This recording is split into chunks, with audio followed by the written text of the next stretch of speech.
Ayan, we're Nangibaga pa rin ako. Sorry guys. Happy Sunday. Ayan, ako ano lang tayo, magchichika-chika lang tayo today. Sige, go partner.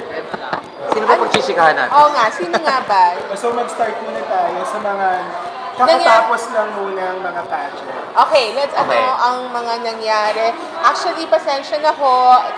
Isang microphone lang po for today's video. Ay, kaming apat na magsasalita. Actually, sponty lang to eh. Oo, spontaneous lang namin. lang to live na. Anyway, let's talk about what happened. Kasi August na, diba? So parang, ang dami nga ho namin. Ano yung mga naman? Kasi parang very dry season ngayon sa Oo. pageantry, di ba? So, ano ba yung last na major pageant na daw itong Miss Supranational. Let's talk about what happened sa Supranational. Of course, masaya tayo that since 2013,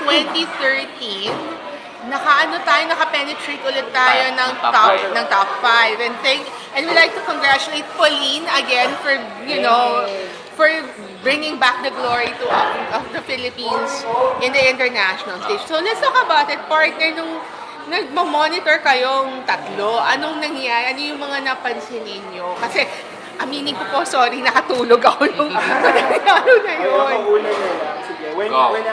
When Pauline actually was crowned first as Miss Supranational Philippines, a lot of people were actually saying na, ay, hindi siya pang Supra, hindi siya yung mold, ganyan, hindi siya prototype, ganun. Although for me, to be honest, I was really excited for her noong time na yun kasi she really deserved somehow a major pageant to join in, and at the same time, ang nakikita ko sa kanya noon was pretty much Elaine K. Mall, which is third runner-up doon sa Miss Supranational 2013. For those who don't know, Elaine K. Mall was actually the first representative to the Miss Supranational edition nung nasa Binibining Pilipinas 2020. pa, before Mutya won. Yeah, so when they announced her as Supra, I was actually saying na wag niyong sabihin na hindi siya prototype, but she's actually a prototype for Miss Supranational. So I think masyado lang tayong naging nasanay dun sa mga pinapadala natin. yung mga pinapadala natin. Actually, to be honest if you think about it after Mutya, sino mga pinadala natin? Yvette, Rogelie, Resham. sino? Resham. Si Resham. Sino yung 2016? Si Jennifer Han. Jennifer Hannah, Hindi. Joanna Yung third one Eden. si Jennifer, Joanna Eden. Yeah. 2017 was Chanel. Yeah, Chanel Thomas. Yeah. 2018 si Jezabel. To be honest hindi naman sila yung parang glamazon na parang iniisip natin na prototype ng Supra, di ba? Si Dindy, we've always thought Dindy would do well sa the Supra mold. Pero the thing is, yung 10 years na yun na hindi tayo nakapenetrate ng top 5, lagi tayong top 10, top 20, top 25. Tapos ngayon pinadala natin si Pauline na against what we think is a Supra prototype. Siya pa yung naka-place ng top 5 na nag-first runner up pa, almost winning, di ba? So, did she break our supposed parang Ako, no. I think it's really more of Supra is more of a personality contest. If you'd remember, the highest placement for Supranational dun sa 10-year na yon, aside from Elaine and Pauline, was Chanel, Olive, Thomas, and Jezza. So, and even Dindy, top 12, diba? So, all of those three girls are very, very, very, when it comes to personality, sobrang quick-witted, sobrang laging active, ganyan, and very enthusiastic. So, I think it's really more of that really is the thing that we need to look for when it comes to a super representative. So, ngayon na na-start na siya ni Pauline, we're very parang much hoping for, kasi magkakaroon ng the Miss Philippines, diba? So, sana yung magiging candidate natin for Supranational next year would also be like repeating the success that Pauline has. sana wala na nung na parang since simulan ngayon ni Pauline na nag-place tayo ng first runner, baka naman Pauline copycat yung next. Sana naman ba? Parang let's give the crown to the girl who deserves it. Hindi yung who we think na would fit the Pauline prototype para ma-continue yung legacy ni Pauline. So, sino? Sinong naiisip niyo? Pero marami kasing nagsasabi, sana daw CJ Opiasa. Pwede, alam si CJ kasi parang may pagka-pageant, for me pageant unicorn. I don't know if it's been bastardized na yung term na yun, pero si CJ kasi pwede sa Grand, pwede sa Universe, pwede sa Supra. So pwede, in a way, pwede si CJ. Let's wait and see what CJ will do next kasi right now parang based from what I'm seeing, 'di ba, parang ang dami namang ganap ng Miss Universe Philippines and marami silang mga activities. So, let's wait and see kasi you'll never know, 'di ba, baka biglaan na magpasa ng resume. I mean, anything can happen kasi this is tama ba, partner? This is the month na nagbukas na ng screening for the Miss Philippines. So, right now, for those who are interested, please do visit the web. Magpasa na ng application. Magpasa na ng application. Hindi na, I mean, after all, pageant season, there's no such thing as a pageant season in the Philippines anymore. All year round na yun. Ito na lang guys, dahil nga walang pageant ngayon, gusto namin mag-cover ng mga juicy stuff sa pageantry. So, ang pwede nating ma-cover this time is Miss Philippines. So, lahat ng mga, at saka, di ba, until 32 years old, ang Miss Philippines pageant. So, lahat ng mga what ifs ninyo, pwede ninyong i-push na mag-join at mag-apply. Kasi sino ba ang biggest what if mo? Sabihin mo na overage siya, pero since nagkaroon ng Miss Philippines, kasi ng Supra, tagang 32 years old yung sino ba ang biggest what if? Mahirap, medyo mahirap. Ako Aya Abisami sana. Yes. May connect ba tayo kay Madam Aya? Meron tayong connect with Madam. I think Aya is at 30 years old naman ngayon. So, she's still eligible if ever. She's in New York right right she's now. a working model in New York. Yeah. So, I mean, alam naman, sasabihin na naman sa atin, well, ako lang naman to, na why risk your career when you don't even know, but you can never tell. I mean, ika nga, diba, you only live once, so you might as well give it a try. Who knows? I mean, but may career na And, teka, Tsaka Ford models, maano mo ba yun? Tanungin natin ng may connect. Direct, interesado mo ba si Aya? No. Hindi na raw Aside from Aya, pero meron pa rin Samantha Bernardo, di ba? Pwede rin. Ayaw na. But ayaw na ni Samantha. Pero, engaged to be married. Engaged to be married na rin siya. pero again, kung what if lang din naman ang pag-uusapan, Samantha is going to be on the list talaga. Pero for me, ako naman, and nachichismis naman siya, na yun, na baka daw sumali, na baka one last shot daw, is Miss Maureen Montaigne. Ano ba? Maureen pa rin ba tayo?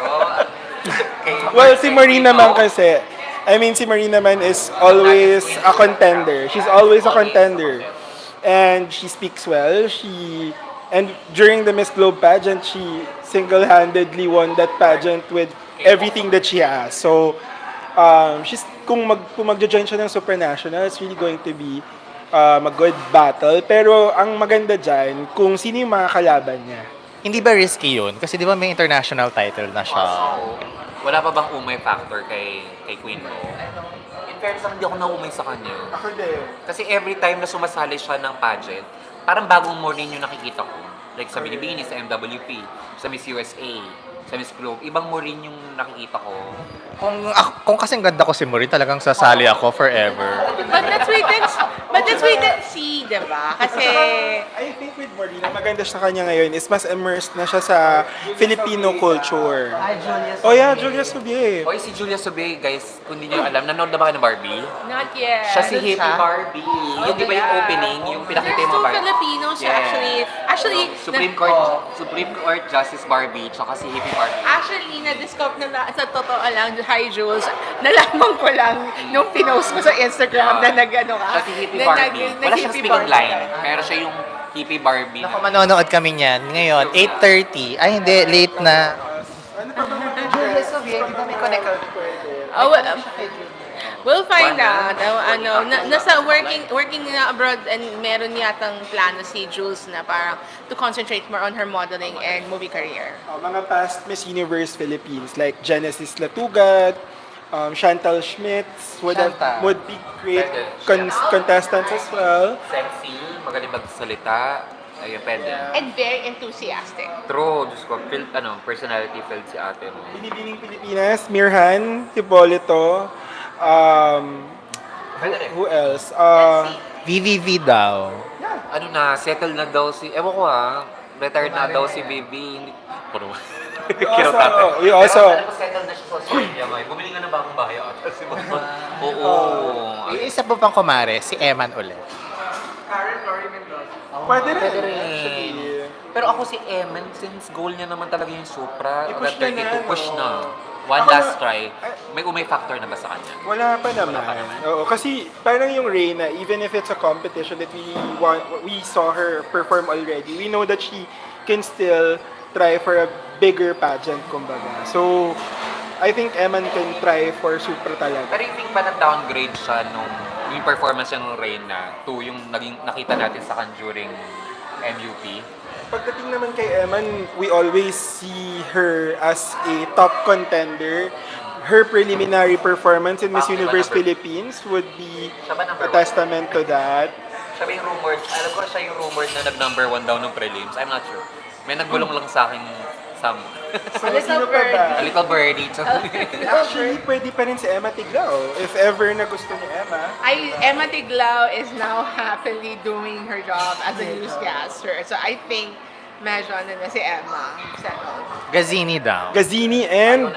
maliban kay Gazini, meron Iba pa. na yung iba na yung track ni Gazzini. Ano na siya ngayon, more on yung parang mga Spartan, na athletic. Iba na yung build ng katawan niya, hindi na yung gano'n na sexy na ano. So parang wala. And ito, controversial to. Pero if baka naman gusto rin ni Celeste, like if she really wants to like a redemption Redeem herself. herself or redeem herself, Celeste. I don't, ayoko magsalita ng tapos kasi nga si Pauline nga hindi nga natin nakita Supra. Malay mo naman si Vanessa, di ba?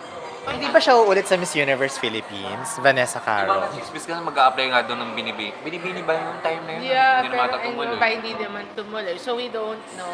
Is she here or based, di ba US siya? Nasa New York yata, right? Nasa Sino pa ba? New York ko ba? New York ko ba? Sino pa ba? Isabella Galleria.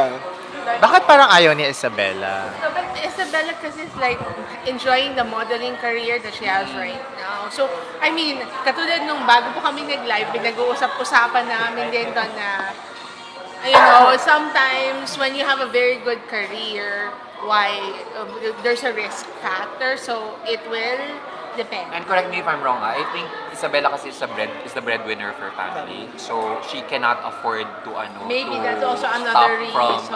Hindi sponsor nila Heart ulit. Hindi ba pwede? Kaya ba natin yung sponsors? Nila Heart! Ay, pwede. Or Segundo ba? So, oo nga ba? They will find out.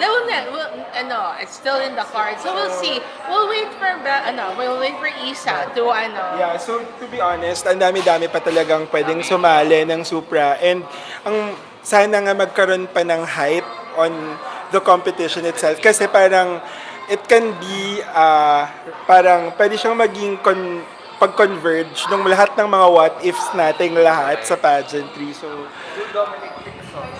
oh yeah, Lupicson. Papahinga? Oh yeah, Rihanna, oo. Even Maria Gigante, 'di ba? Pwede rin naman si... Ashley daw. Feeling ko si Ashley, kailangan niya muna ng pahinga siguro muna. Yeah. Oo. And I think And she hasn't really formally passed the crown yet, I believe. Wala pa yata Wala pa formal ba? announcement, no? And I think Ashley should still go for World. I think that's still her calling. The Subihano. It's the Subihano, Let's wait and see. thing. Oo. Hanggat Tayo may subihan ng Makapass. DNA, di ba? Oo, tama naman. Uy, pero nasagot ba natin yung tanong na agree ba kayo na first runner-up si Pauline? Or, yeah. It's her fate eh. We cannot argue with fate. We cannot argue with destiny. If it was her destiny to win, nanalo siya. And hindi na rin naman mauuri-uri yung nanalo, That's di ba? Ang ganda rin naman ni Miss Ecuador. Tsaka mabait. O yun daw, mabait, doktor, maganda yung credentials, nag-first runner-up na sa Miss Grand noong 2021. So, hindi mo mauri-uri rin yung yung nanalo. Totoo. And ako siguro, no, sinabi ko naman to, diba, na ang daming nagsabi, she wasn't fit for Supranational. Oo, diba? Dapat napunta siya sa Charm and Art. True. At the end of the day, the good thing about this, lahat naman tayo nagdasal tayo ng magandang placement for Pao. I mean, she waited. Well, for those who don't know the backstory, no, Pao actually joined her first pageant in 2018. She was Mutya. in Mutya. She wasn't able to compete, Yeah. and then she waited for a while, and then she 2 years joined Miss Universe Philippines three 3 times. times just to compete. And now that she was given the chance to represent us in Poland, parang she took it with a lot, took it talaga pretty well. Of course, hindi madali. She had less than 2 months to train. Can you imagine that? Less than 2 months to train to prepare for everything. But the good thing is, being half Belgian, half Belgian, which is of course European, ang dali nun for her to get a visa immediately to represent the Philippines. She could have represented Belgium, but she didn't. She chose to represent the Philippines. And for her to finish since 2013, Full circle. it was a full circle. Hindi alam ng marami yung pinagnaanan ni Pao talaga. Siguro, kasi nung natandaan ko, nung kinausap namin ni Direk siya during that event in Okada, at sinabi ko sa kanya, I know you have your heart going to El Salvador, but destiny will be the one to dictate. And true enough, she went to Poland, and Poland is not bad. Uy, ano kaya kung ako siya, ang social, Europe yun, Parang no? Europe yun yung And basa-basa. ako naman, with Pauline, to be honest, when she was declared as Supra representative for the Philippines, the only thing na iniisip ko is, and sinabi ko to sa inyong lahat, Supra lang or first runner-up, yun lang yung nakikita kong placement for her. It's because Pauline's personality is so much may magnet si Pauline. She really attracts a lot of people. And yun kasi yung yun yung mahirap siyang hanapin sa isang girl. Yung tawag nga namin sa kanya dito sa Qrown is that she's the people's queen. Kumbaga, that sentimental queen siya ng mga tao. So, I think with her placement, definitely she deserved the win. Pero, yung first runner-up is not bad. Tsaka mukhang masaya si Pauline nung di ba? Hindi siya mukhang heartbroken. Oo. Ang saya, nandun yung brightness sa mukha niya, sa mata niya na she was contented with her Daanan finish. lang rin natin, Johannes. Congrats rin kay Johannes. Dadaanan. Si Mr. Pilipinas Mr. Happy. Supranational. Yeah. Ang happy-happy natin lahat. Ayan. And speaking of, syempre, no, I think we're invited for the, not yet, pero hindi pa raw pwedeng sabihin. Hindi pa raw pwedeng sabihin, pero abangan po ninyo mga ka-Qrown. Magkakaroon Okay, tayo ng so, coverage for continue Pauline. natin. And, Tingnan na natin, ang Next topic. Teka, di ba ang next topic natin, yung pinaka-much awaited na pinaghirapan? oh my. So ito. Mamaya na. Last Mamaya na daw pala. So, The next topic is Herlene Budol. Hindi daw totoong signing off na siya. Sasali pa rin siya. But not yet confirmed with with what pageant. Your thoughts? ako, hintayin ko na kung ano yung official na pageant na sasalihan niya. Kasi right now, I think with a schedule that she's doing in Magandang Dilag and yung ibang work na hindi probably na naka-prep pa sa kanya, let's wait and see what competition she'll be competing. I mean, nag-promise naman yata si ALB that she will compete. And let's see what competition she will compete. I still want her to really have that one last pageant. Because kahit nasabihin natin na ang daming unfortunate events na nangyari, Herlene is an icon in pageantry. Iconic na siya. drawing a lot of support from yung mga hindi natin inaakala na audience pala ng beauty pageant. 'Di ba? Kasi dati, yung mga girls na sinusuportahan natin is different flavor. Si Herlene is also different flavor on her own. So, I really want her to have that one last pageant. And kung ALV naman, at alam naman natin yung Echo, yung Miss Echo International, hindi pa rin naman ako koronahan. So, Siya na lang. siya na lang, oo. I think she would be a good fit for that. And baka naman talaga Africa ang destiny niya, di ba? Talagang punta siya ng Egypt, oo. Hindi nga doon sa isa sa bayo sa Mali. Dapat Zimbabwe. Zimbabwe. Oo, yan. Ano ba? Yung last time. Uganda. Uganda. Kaya naging Zimbabwe. Yeah, so, pero actually, nung sinabi niya nga na magsa-sign off siya, sobrang nalungkot ako nun. Kasi, Kita mo sa mata niya na masakit sa kanya eh. oo, na parang, even if ang dami nagsasabi na hindi niya daw sineseryoso or something, guys, hindi biro mag-pageant. At magdalawang pageant at that. Yung Binibining Pilipinas, sobrang rigorous yun. Subahan mo. Hindi, I mean, we've been seeing Ramdam niya eh. Ramdam na ramdam niya yung hirap. How Yung many Binibining Pilipinas 1996. Kabash mo sila Desiree. Charing!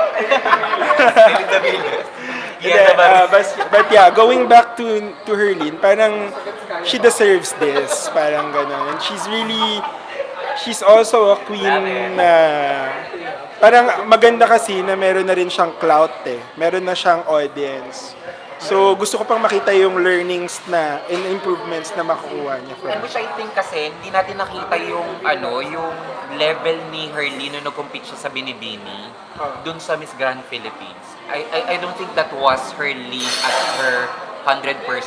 Kasi nakita natin si Herlene talaga todo nung Binibini. In fairness naman talaga, nung Binibini, nung nag-compete siya, 100% talaga as in.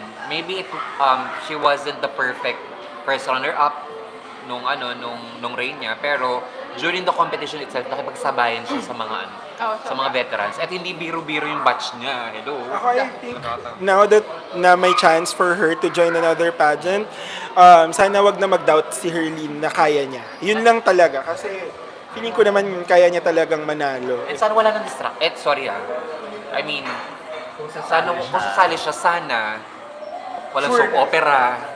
I mean, ito kasi during yung Miss Grand Philippines, meron pala siyang project on the side, di ba? So, pero I don't think kasi makapag-focus ka 100% and people would believe you that you are 100% invested dun sa pageant kung meron kang ginagawang iba, di ba? Like, Merong question, under ALV na raw ba si Herlene? I don't think so. Kasi naka-contracted siya sa Sparkle. Understanding yata, if for those who don't know naman, did she parted with her manager, parang she's technically under Sparkle. And So kahit na panalunan niya yung ALV contract?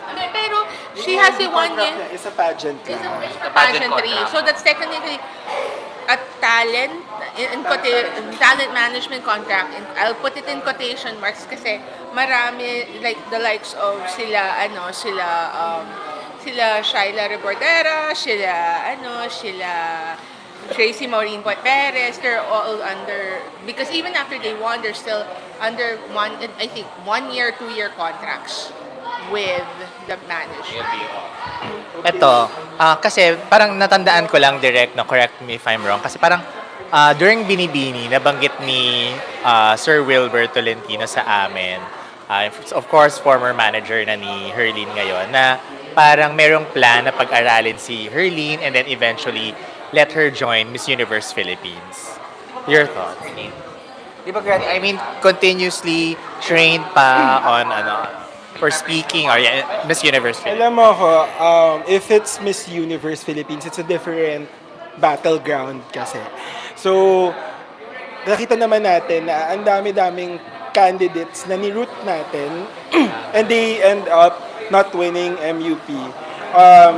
But isa lang yung pinaka-importanteng component for a Miss Universe Philippines is that you really have to want it. I think it's really parang yung hunger for that crown that kung gugustuhin ni Herlene, go. Pero kung hindi niya talaga parang mabibigyan ng 100% niya, I think wag muna until kaya niya nang mag-commit to it.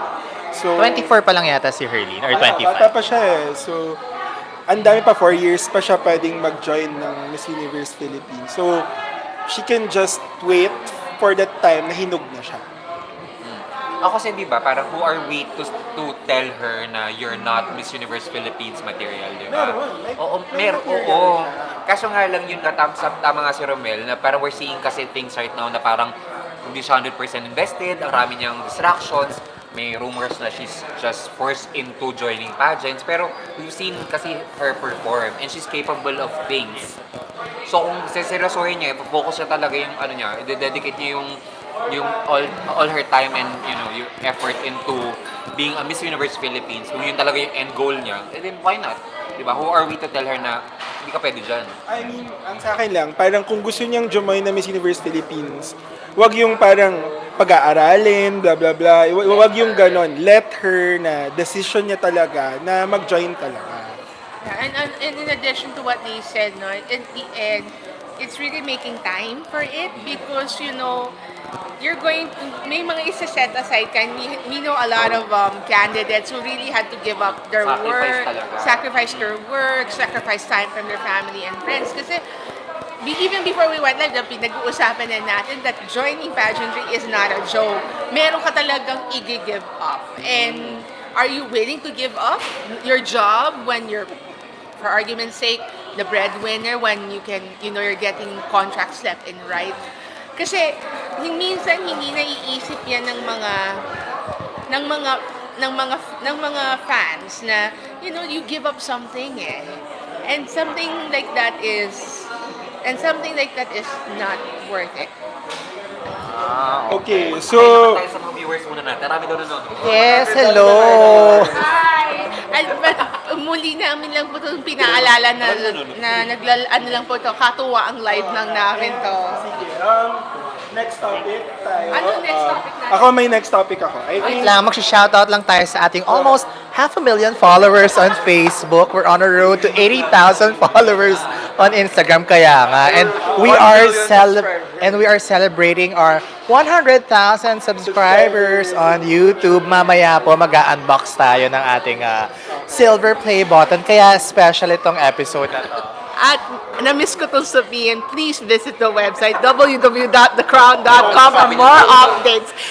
Dati si Donya yung nagsasabi niyan, dati si partner nagsasabi niyan. So, ang tagal namin mga nawala. So, pagbigyan niyo na po kami ngayong gabing to. Guys, huwag kayong magsawa sa mukha ni Christian kasi siya lang talaga makikita niya mag-i-intern. wait, next topic naman tayo. Sige, I think meron Marites naman- Romel. Hindi naman. Hindi, guys. Kasi syempre, since nandito naman na tayo, ano pa ba yung mga pageants na abangan? Kasi August na eh, di ba? September, I think, is Miss Cosmo World Philippines. Hindi pa confirmed yung final date, pero yes, that's happening. There's also, the Miss Hias is also September, or October yata. October and the Miss Philippines. The Miss Philippines screening is ongoing every Saturday of August. Yes, Mr. so Pilipinas? pinromote na kanina. Yes, kasabay pala ang screening ng Mr. Pilipinas. Worldwide. And then meron ring aabangan na Mr. and Miss Chinatown. Kakaroon din. So, ang daming in store. Mr. na International. pageants. And Mr. International as well. And then, pagdating naman sa international competitions, we're looking at a jam-packed October kasi meron tayong Miss Grand, Miss Globe, and Miss International. November yata. Ah, talaga ba? No. Tatanong natin yan kay Anna Lacrini na nakaschedule na for a sit-down interview with the Qrown. Temporarily announced from what I've checked, no, na November daw ang the Miss Globe pageant, but for October, abangan ninyo ang Miss Grand and Miss International. Abangan ninyo kasi may lilipad sa MI very, very soon. Ako hindi pa po sure. Wala. Yun. So, sa October will be the Miss International and Miss Grand. And then sabi nga, Miss Globe is on November. Miss Universe is in November as well. And Miss Earth is also starting on November as well. So, Finals is on December. Plus, I think, the good thing about what's happening right now as we speak is that all the international pageants that are going to be scheduled are like two kada buwan. Hindi po to yung puyat levels na nangyayari. So hopefully, let's see. Kasi Intercontinental has yet to formally announce when. So marami pong mangyayari. So puyatan levels ang October to December natin, for sure. Speaking of Miss Universe, kasi merong mga lumabas din na ang Miss Universe daw ba will be happening in Manila in 2024. Tama daw ba yun? Anong alam natin dyan? Kasi narinig natin doon sa video kanina na pinost, di ba, sa Miss Philippines Facebook page. Kasi we're wondering kung na-misheard lang ba. Pero ang sinabi pala ni Jenny Mai, yung mananalo ng Miss Filipina International will have the chance to join the Miss Philippines this October or Miss Universe Philippines next year. So parang feeling ko na-misheard lang nung mga nag-post na Miss Universe yung binabanggit. And when something big like that is announced, the only people who are allowed to announce that is either an official from the government or from the Miss Universe Philippines organization themselves. So or Miss Universe organization. Miss Universe organization themselves, because as you know, when Miss Universe was held in January in the US, biglang there was a formal announcement already that it was going to be held in El Salvador. So as early at that time, there were already arrangements being made. So let's wait for further announcements. Kasi for sure, Qrown is going to be announcing it in November kung sino ang mag-host for And worthy to say also that if ever we have announcements like that, we only really refer to the direct from the sources, from the organization. Post dito na basta-basta lang. Kasi mapapagalitan mo ako. Mapapagalitan ko ako. And basically, when it comes to like mga ganyan na host country ng pageants, Uncensored po ito mga host Qrown country ng pageants, it's really a lot about tourism, diba? Talagang tourism culture yan. So talagang heavily involved ang government, malaking sponsorships and marketing ang kakailanganin for that. So ang dami-daming kailangang i-arrange and wala tayong naririnig na ganun na anything like that as of now. Hindi mo ngayon host country. Country. Still on Miss Universe, no? Your thoughts on Michelle D? Kasi every time na lumalabas siya, talagang controversial yung looks niya. Many people are looking for something different na kay Michelle D kasi papalapit na ang Miss Universe. What can you say? Ako muna. Having watched Michelle D from Miss World Philippines pa noong 2019 until nag-join siya last year sa Miss Universe Philippines at ngayon, this year. Nagugulan actually ang torn ko anong bagay sa kanya. Do I want her to maintain yung safe sa kanya ngayon na yung bob na haircut, na fierce kembot. Pero nakita ko kasi nagkaroon ng throwback sa isang photoshoot na ang haba ng buhok niya, na wavy, na sobrang bagay sa kanya. So, I'm torn. Pero if I were to choose, gusto ko yung direction sana gulatin tayo ng team niya na hindi i-continue yung niya sa MU. I was about to say na parang feeling ko si Michelle, alam ko namang artista siya, pero parang sana before yung November, magtago muna siya. Gusto ko siyang magtago and hindi man magtago na Magugulat na lang na. Tapos manggugulat siya na iba yung styling niya during the kasi pagdating ng November yan, ang dami na namang mamaru, diba? Na parang ito yung bagay sa kanya, ito yung bagay sa kanya. Pero I want her to have that kind of focus as to what style, what kind of fashion she will be bringing to the table in November. Especially na ang kalaban niya ay mga Latina. So, El Salvador yan. So, it's maaring yung mga current na strategies niya ay nag-work in a Philippine setting.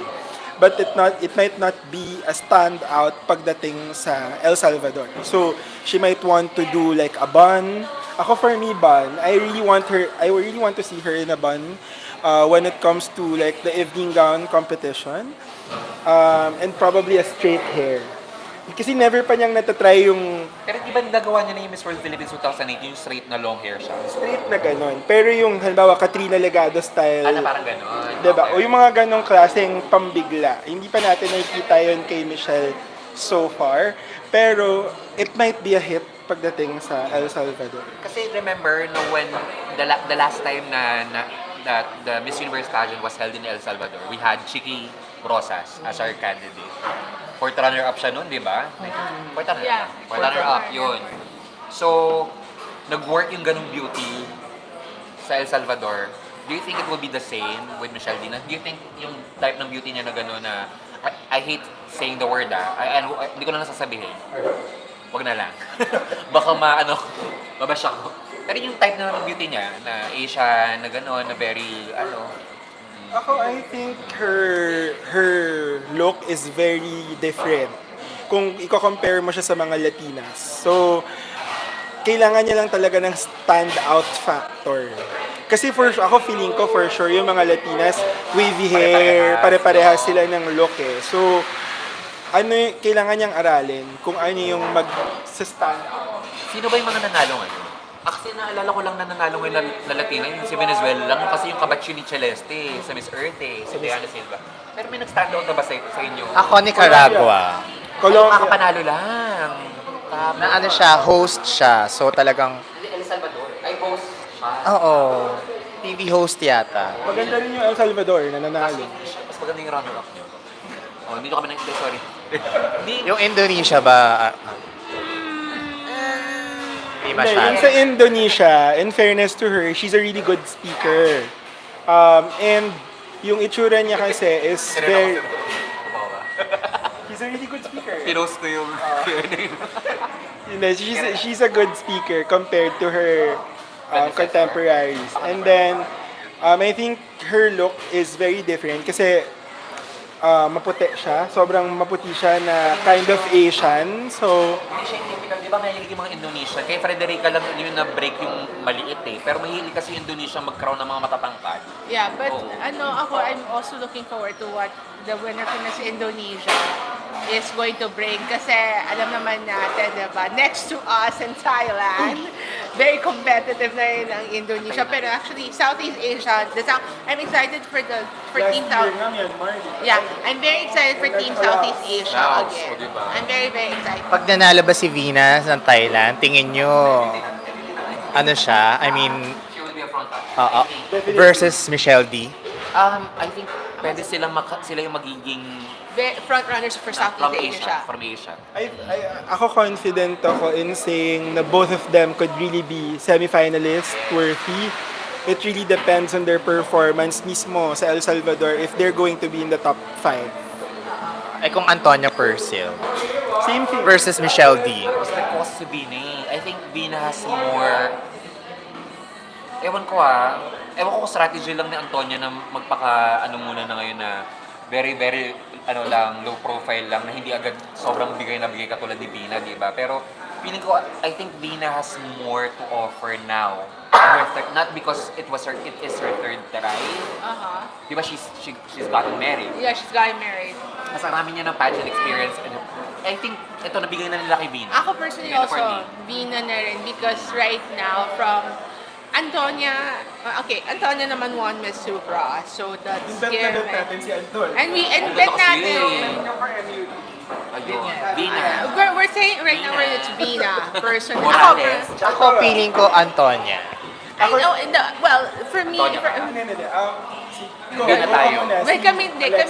I'm going, magkakampihan ko muna si Momshi ko, ng Vina kami, kasi, for the one, hoy,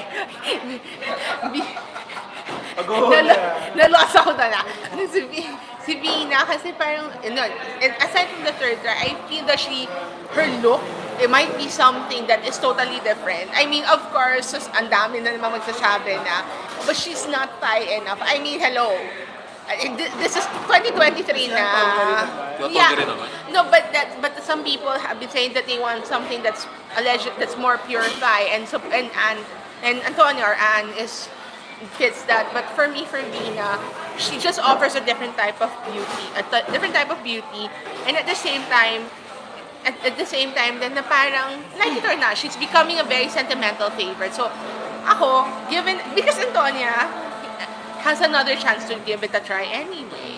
Ako naman, I think Antonia deserves to represent Thailand in Miss Universe.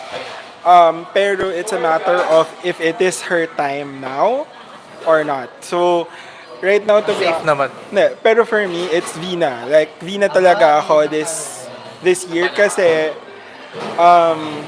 I feel like if Vina wins, automatically, she's really a Miss Universe material. Like, may Miss Universe, may ganun siyang... It factor siya si Vina. And iingay talaga ang Thailand, for sure. Yeah, and ang maganda doon, parang after 2 years of them not placing, di ba? Vina can actually resurrect that Feeling ko kasi, hunger. ako naman, kaya Antonia ako. Kasi effort na effort ako kay Vina. Yung parang masyado ng, Hindi natural, gano'n. parang animated na may pagka borderline NGI na yung energy niya. For me ha, so, medyo classic kasi si yung Antonia eh. We're talking about Vina and Anne right now, but there are some dark horses that Tapos walang nanalo sa kanilang dalawa eh. Kaya nga, let's talk about, may mga dark horses din for MUT that are worth looking. So let's wait and see. But we're all excited for Anne and for Vina and for si Jazzy. That's the name of the third girl na pinag-uusapan namin dito sa The Crown. Alright. Okay, so tanungin natin yung ating guest naman dito. Guest correspondent, si Russell Dazo. Ayan, hi. Sino ka, Vina or ano? Vina or Shaina? Vina or Shaina? Well, lately kasi... Hindi, hello guys. Russell po. Jowa ako neto. Ay, hindi, lately kasi, hindi. Yeah, lately, Team Vina ako. Kasi, lately kasi, mas for me, in terms of marampahan, ganyan, mahilig kasi ako sa mga glamazon and mga rampadora. Mas gusto ko yung performance definitely ni Vina in terms of pagsarampa. For me, it's just, for me kasi may control si Vina. Ewan ko, for you kasi sabi mo animated pa siya, di ba? Well, for me, tama lang. Ewan ko. Tingnan mo nga si First Wang, na parang masyado siyang tapos biglang hindi pala. I think pa kasi Talaga naman nakipag-away eh. I think right now pa, ang maganda kasi with Vina is that she's very powerful. Alam niyo naman yung... Arrive niya. Yung I think yun yung hinahanap ng Miss Universe ngayon eh. Yung power, 'di ba? Yung si Antonia naman, she's definitely capable of doing it. Hindi ko alam kung strategy niya pa yun ngayon or sa pageant na mismo siya kasi pwedeng ganun eh na mismong sa pageant dun sila mag-boom. So it really depends on the finals night. Okay, abangan natin yan. I think the coronation night is on the 20th. Yes. Okay. Ngayon naman, nandito na tayo sa part na ito, no? Mag-unbox na tayo ng ating silver play button. And syempre, magre-reminisce tayo or yung mga videos or coverage na nag-stand out sa atin. Sino na Ikaw na partner kayo na mag-open kasi ako may hawak ng mic. Isa-isang hawak mo. Yay! Thank you so much sa aming currently, 102,000 subscribers na tayo. Ilang araw lang 'yon, no? Tumakbo pa rin. Syempre, ayan unbox natin. Syempre, nangunguna sa YouTube ang ating super viral na Tracy Maureen Perez na nahulog sa stage. 4.1 million views na po. Namamonetize ka pa rin.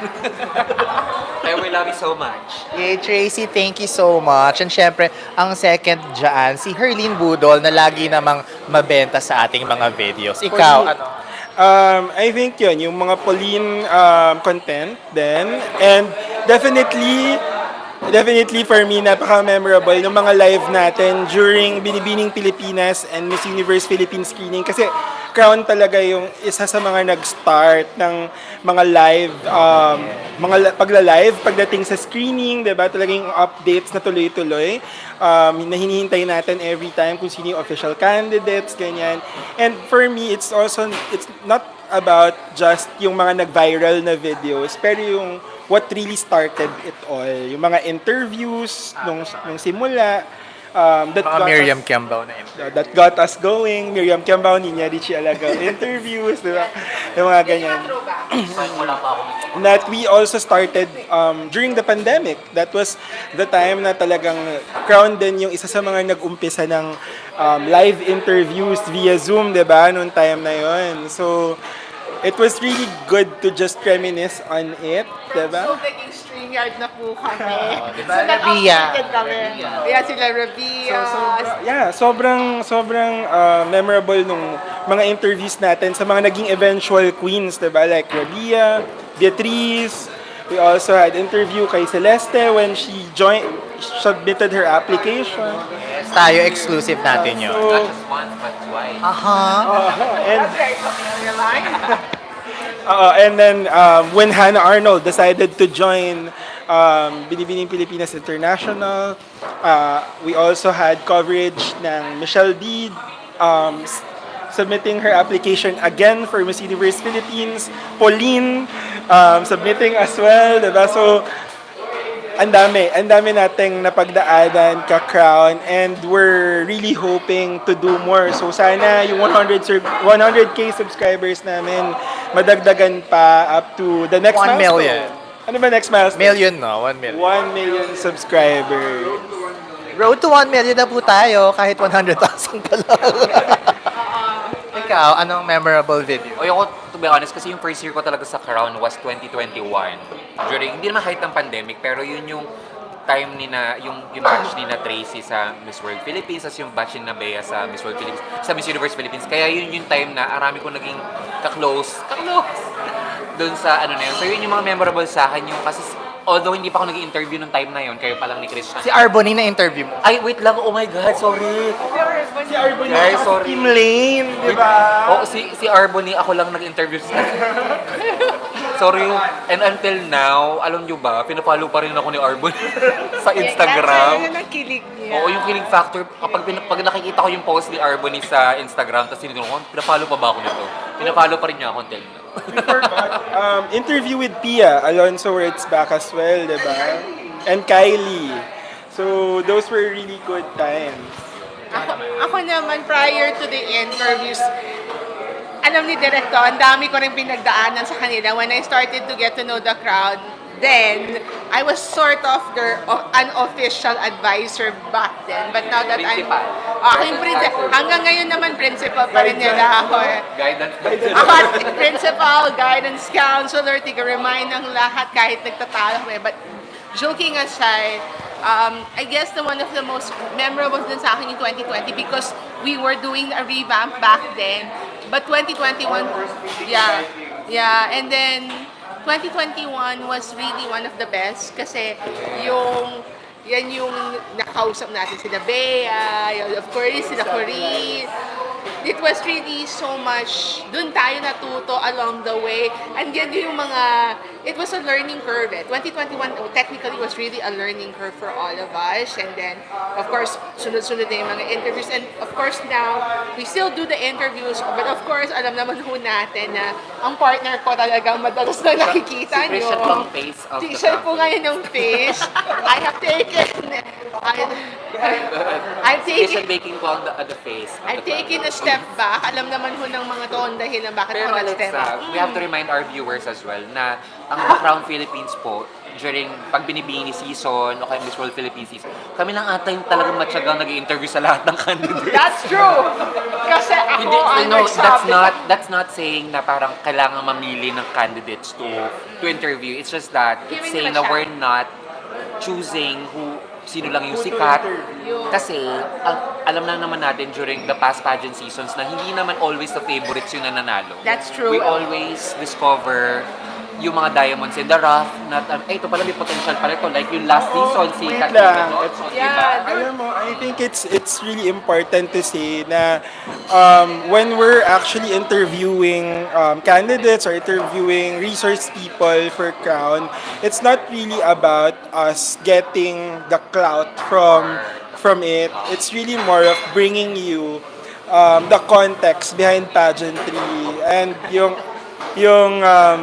mga bagay na hindi mostly napag-uusapan kasi right now napakadali na pansinin ng gown or pansinin yung performance ng candidate and napakadali rin na from those analysis ko no is mabash yung mga candidates na yun, 'di ba? So we really try as much as possible na Stay positive. magstay positive. Not toxic positivity.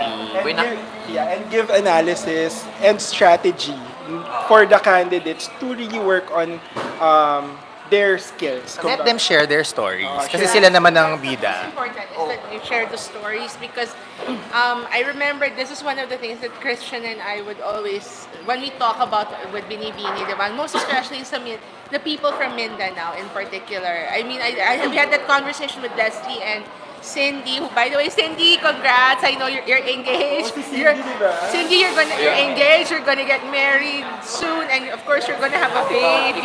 si Alexa po ang nag-super rally kay Cindy nung time 2020. Because no, but the long and the short of it is that there are stories to be shared. So when we share those stories, it's coming from people. So madami yan. Marami na. Sige na, i-open na natin. At habang ino-open, sige lang. Habang ino-open natin yan, we always... Baka mahulog, partner, ha? Mababatukan ko ng naglibre. Yay! Congratulations! Event for all of us. Yay! Grabe. Biro makakuha ng 100K. At saka hindi rin kami parating nabubuo. So, ito talaga, in-effortan namin na mabuo Ayan kami. na, sabi natin, this is our mission and passion to bring beauty pageants straight into your homes. Ay, ayan. Oh, meron pa. Before that, Basahin natin. Okay. So this is from YouTube, guys. So, Sa legit, totoo. Legit talaga to. Do you remember your first subscriber, your 100 or your 1,000 subscriber? Chances are you do, and we know that you'll definitely remember your 100,000 subscriber. Your fans may have found you while searching YouTube, learned about you through a friend, or maybe you showed up as a recommended video. No matter how they came to your channel, your audience stayed and their numbers increased because of you and the community you've built. We're proud to honor your impressive milestone of reaching 100,000 subscribers with the Silver Creator Award. Congratulations. We know that you have many more stories to share with your community, and we know your fans can't wait for you to amaze them even more with your commitment and creativity. Daming sinasabi. So keep creating, keep building. We can't wait to see what you'll do next, and we're here to support you along the way. And who knows, when you reach your 1,000,000 subscriber, we may just write to you and ask you to remember your 100,000 subscribers. Yours sincerely, Neil Mohan, YouTube CEO. Yay! Congratulations! Ano yan? May calling card? May GC? Okay, so congratulations on your subscriber milestone. We are honored to take part in recognizing your achievement and want to your experience to be exceptional. This award was inspected and packaged with great care. And yeah, congratulations to the Qrown Philippines. Yay! from Cheers! 100,000 subscribers.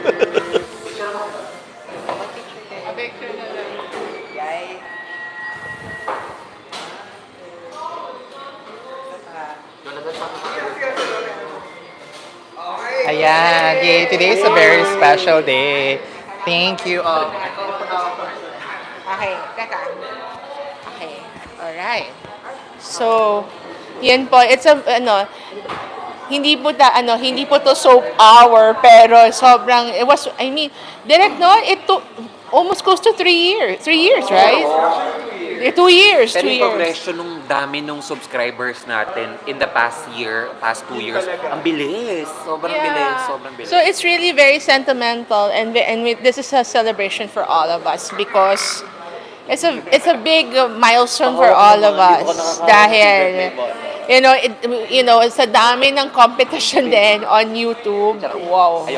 Sobrang nakakatuwa lang. I mean, yung hard work naming lahat behind. And this wouldn't be possible for the trust and support that we've gotten from the pageant community. So, yun. So, On behalf of Guys, totoo on siya. behalf on behalf of the Qrown Philippines, thank you so much for the trust kasi again, tulad ng sinabi ko, at nakatingin na naman ang partner ko sa akin na it's not an easy job that running after candidates, representatives, or even talking to people behind the organization because syempre yung hiya. may hiya baba tayo sa Hindi, Alexa, putong to. yung the fact na yung hindi biro makakuha ng trust ng mga organizations. That one, yeah. Madali makakuha ng accreditation. Hindi ba madali ba? Even ng girls. Hindi mahira. Ng mga girls. Organizations, Oo. the girls, the camps, the people working behind every pageant that we have. So it's really parang sobrang overwhelming feeling for us that it was every overwhelming feeling for us na we have this milestone and we really want to thank everyone for that. And not only that, we want to share yung success that we had for those people who were also once part of the Qrown Philippines. So we would like to mention lang yung mga previous members ng the Qrown Philippines like Huwag ka mayak si Sarah. Compose yourself. yeah, because for us it's not really just yung YouTube that we're celebrating today, but basically the existence of the Qrown Philippines. Go sis. So, thank you to Dan, Franz, Ian Mendahar, Maui, Oyel for the Philippines, Cypress, Ron, Dale, Danielle, Ramona, Dion, Ate MC, Krishna, RB, Kuya Jamin, Joff, Patrick, Jobeth, Ate Jobeth, and Flavius, Dom, Darnell, Bella, Yoji, Vanjo, Kuya Daryl, Tim, Wancho, and Michael. So thanks everyone for being part of the Qrown Philippines, and in our journey, we share this success to you. At wala pa siyang speech talaga ng yan. Akala nyo, hindi ako prepared ng Kayo naman. Ako, Lolit Solis moment ba to? Wait lang. ako, again, I just like to say thanks. Actually, if there's anybody I need to thank at the most at this point is these two who's in front of me. Ang aming director at ang aking partner. Kasi itong director ko, ang kulit-kulit niyan dahil ayoko nung simula mag-join. Pero siyang nagsabi. Nung ako yung nagko-convince sa kanya. Oo, ayaw ko talaga. But it was these two who kind of said na, please join. And I took the risk. Alam nila yung kwento ko at that time. But anyway, that's been 2 years now. So, yeah, these two are the ones that I really have to thank for. Of course, I have to thank because I made friends. Eto, si Momsh. Si Momsh. So, madami. Hindi, kaya nga ina-avoid ko ang soap hour. So, ano yun. So, marami akong gustong i-thank you. But, kudos to these people behind the Qrown. Kasi hindi biro yung pinagdadaanan namin. CJ. Ayun, si CJ. Marami kaming gustong, ang daming pinagdaanan ng Qrown. Sobra. Alam ng maraming history ng Qrown Philippines. And, I guess the only thing that I can promise, at least in behalf of the team, is that we're going to do our best to give you more quality coverage. Yeah, and of course, syempre, marami ng at mukhang, ayan, kinukyo na po ako ni Direk. Yes, we have to wrap this up. But before we wrap this up, Christian ko na mag-wrap. Pero yun nga, before everything ends. Pero yun nga, gusto kong pasalamatan yung si Christian tsaka si Jonathan, yung namin. Kasi guys, although syempre we work together very, very well, iba yung naging effort. Sabihin na natin, umamin na tayo, ang supreme mega effort kung bakit tumaas ang subscribers namin sa YouTube is because kay Christian tsaka kay Jonathan. Kasi sila yung nagko-cover. Diyos ko guys, kung alam nyo lang ang mga pinagdaanan yung dalawang yan sa subscribers, lahat ng accolades or di naman lahat. Mga 95%. So, yun, I'm giving this microphone back to my partner to wrap it up. Iko-close na natin kasi free internet lang po. Pero thank you so much sa ating almost 500,000 followers on Facebook. We're on a road to 80,000 followers on Instagram and road to 1 million subscribers na agad tayo, diba mga ka-Qrown? Thank you so much. 200 agad. And on behalf of our director, Jonathan Santos, my partner, Alexa, Donnie, Romel, and of course our special guest, correspondent, Russell Dazzle. This is Christian, telling you to cherish all of your crowning moments at to celebrate natin yan at ang ating silver play button from YouTube. Dito lang sa Qrown Talks, only here on the Qrown Philippines. Thank you mga ka-Qrown! Bye-bye! Na special mention muna ako.